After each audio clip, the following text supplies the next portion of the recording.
KUKI armed GRUPS KNO and UPF, Delhi roles on shifting politics. Analysis. Disclaimer. This analysis has been prepared independently by Zailingam Media for representational and analytical purposes only. All information is drawn from publicly available news reports, community forums, and social media content. Zailingam Media does not claim ownership of any video or visual material that may accompany this analysis. Such material is used purely under the fair use policy for news reporting, commentary, and educational purposes. Zailingam Media is not affiliated with any political party, government agency, or armed organization, and will not be held liable for any interpretation, penalty, or misuse of this content.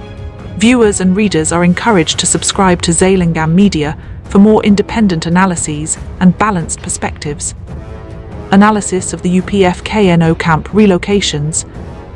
The September 27 decision to relocate designated camps under the suspension of operation agreement has triggered both hope and unease across Kuki circles. It is not just about shifting armed cadres from one point to another, it is about reshaping the future of Kuki politics. The Union government, through the Ministry of Home Affairs, has made it clear that it wants tighter control and restructuring of these camps. The United People's Front, UPF, and the Kuki National Organization, KNO, the two main signatories of the SOO, are once again reminded that their political and armed movements exist under Delhi's watchful eyes. The fact that camps are being relocated, consolidated, and in some cases shut down is symbolic of the way Delhi manages the Kuki issue. It shows compliance from the Kuki armed groups, who have agreed to these changes without significant resistance.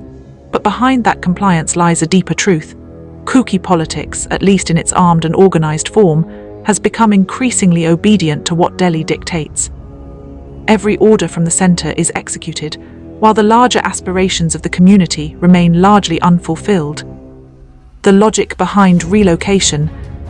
On the surface, the relocation is about accountability. Some of the earlier camps were located in difficult-to-access hill regions, which raised questions about oversight. By shifting them to locations more easily monitored by security forces, the government strengthens its grip. This allows Delhi to prevent potential misuse of camps for parallel governance, extortion, or unauthorized military activities. Yet relocation also has a psychological purpose. It demonstrates that Delhi, not Imphal, is calling the shots when it comes to dealing with the Kuki armed movement. For the Kukis, the very act of obeying these relocations is a reminder of their dependency on Delhi's political goodwill. What they want in return is recognition of their demand for a separate administration, but the centre has so far given little beyond symbolic adjustments. Obedience without reward. The obedience of Kuki groups is undeniable. Over the years, both the UPF and KNO have followed Delhi's orders, whether on ceasefire ground rules, verification of cadres, or now, the relocation of camps.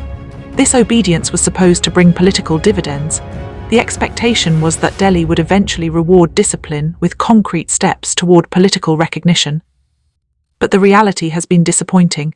Despite years of cooperation, the Kukis have not achieved separate administration or even significant autonomy.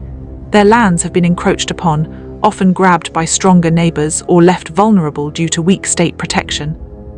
Communities have faced violence and displacement, particularly in the conflicts since 2023, and yet Delhi's interventions remain cautious and measured, avoiding any bold resolution in favor of endless negotiations. This raises the painful question for many Kukis: is obedience to Delhi only ensuring survival, while genuine political gains remain out of reach? The separate administration question. The demand for separate administration emerged from a sense of betrayal. During the 2023 conflict, when Kukis faced widespread attacks, arson and killings, they accused the Manipur government of failing to safeguard them. That failure destroyed trust and gave birth to the idea of political separation. Separate administration was no longer an abstract dream, but a necessary shield for survival. Relocation of camps may look like a logistical matter, but it cannot be separated from this political demand. By tightening control over Kuki groups, Delhi is effectively bypassing Imphal and demonstrating its role as the primary negotiator. Each relocation order reinforces the belief that the centre has the authority to shape outcomes, and that the Manipur government's role is minimal. For Kukis, this strengthens their conviction that their future lies in a structure directly linked to Delhi, not Imphal. But whether Delhi will deliver that structure remains the open question. Possible futures. 3 potential outcomes dominate discussions about what might follow the relocations. The first is the creation of a union territory with legislature. This arrangement would give the Kukis a measure of autonomy, with elected representatives managing local governance, while law and order remain firmly under central control. It is seen as a compromise that satisfies the demand for separation without redrawing state boundaries. The second is a 6th schedule-style autonomous council. This would grant legislative and financial powers over land, resources and administration, but keep the Kukis technically under the state of Manipur. Such a model has worked for Bodos in Assam, though not without its own limitations. The third and most ambitious is full statehood. The idea of a Kuki state is cherished by many leaders and community members, but Delhi's reluctance to redraw boundaries makes it the least likely in the near term. Still, the geographic concentration of the Kuki population and the existence of structured armed and political organizations mean the concept cannot be dismissed entirely. Each of these options carries risks. A union territory could anger Meitei groups who see it as partition of Manipur. A council may be viewed as too little, too late by Kukis. Statehood could destabilize the entire northeast, emboldening other separatist demands. Delhi knows this, which is why it has preferred to delay rather than decide. Injustice and land loss. At the heart of the Kuki demand lies the experience of injustice. Land once lived on by Kukis has been taken over by others, often with the tacit support of the state. The violence of 2023 left many villages destroyed or occupied, creating a new geography of displacement.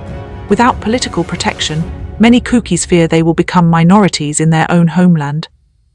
Relocation of camps does little to address this reality. It might help the center monitor cadres, but it does not restore burned homes or reclaim lost lands. For many Kukis, the relocations are proof of their cooperation, but the silence on restitution of land is proof of Delhi's reluctance to confront the deeper issues.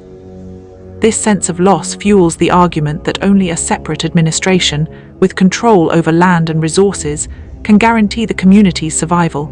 Without it, the cycle of injustice will continue.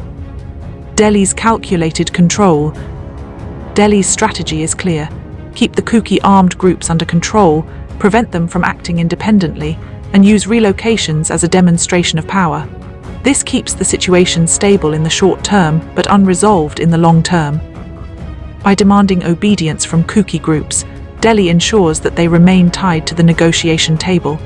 Yet the more they obey without receiving tangible results, the more questions arise within the Kuki population about whether their leaders are being outplayed. The relocations symbolize both compliance and helplessness, compliance to Delhi's orders, and helplessness in the absence of political achievement. The larger political landscape. The relocations also have implications beyond the Kukis. For the Meiteis, they symbolize Delhi's willingness to intervene directly in what was once seen as the state's internal matter. For the Nagas, they signal that the Kukis are moving toward recognition, even if partial, which could influence Naga peace talks. For Delhi, the relocations are a way of showing both communities that it remains the final arbiter. But for the Kukis, the lesson is bitter. While other groups have seen significant gains from negotiations, such as the framework agreement with the NSCN-IM, the Kukis have little to show despite years of loyalty to Delhi. They have accepted relocations, abided by SOO rules, and avoided large-scale violations, yet their political future remains suspended in uncertainty. Conclusion. The relocation of UPF and KNO camps is more than a bureaucratic exercise. It is a window into the shifting dynamics of Kuki politics, a politics increasingly driven by Delhi's directives rather than by local initiative. The obedience of Kuki groups is evident, but their rewards are minimal. They continue to face injustice, displacement, and land loss, while their larger political aspirations remain unanswered. For now, relocation ensures order. It consolidates cadres, gives Delhi tighter control, and demonstrates the Kukis' willingness to comply. But unless it is followed by meaningful political concessions, it risks becoming another chapter in the long story of promises without fulfillment. The demand for separate administration, born out of neglect and violence, will not vanish simply because camps have been moved. If anything, it grows stronger with each reminder that obedience alone is not enough to guarantee justice. The coming months will reveal whether Delhi turns obedience into recognition, or whether the Kukis remain trapped in a cycle of compliance without reward. Either way, the relocations have shifted not only the camps, but also the conversation about the future of Kuki politics. Final disclaimer: Zalingam Media reiterates that this analysis is produced for educational, representational, and analytical purposes only. Any accompanying videos or visuals are sourced from open media platforms and do not belong to Zalingam Media. We claim no direct link with the organizations or events discussed. Content is presented under YouTube's fair use policy for news commentary and public interest analysis. Zalingam Media will not be liable for any misinterpretation or misuse. For more balanced and independent reporting, please subscribe to Zalingam Media.